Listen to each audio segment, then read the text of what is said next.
In this video we see how to use the multi-file export, a feature found in the planes mode.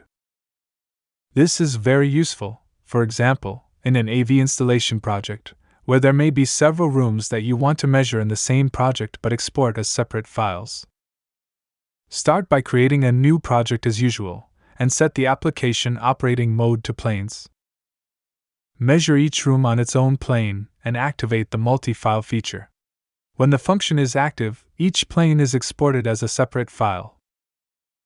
A separate file can be identified by the letter that appears after the plane name. If the room is measured in parts using several planes and they are linked to each other with the continue function, they will be drawn in the same file. In this example, the showroom is measured in two parts which are linked, so they belong to the same file. Also in the preview, each room can be viewed separately. When you are ready, press Export. Now you have each room in its own file. That's it. Thanks for watching this tutorial by OK Sound.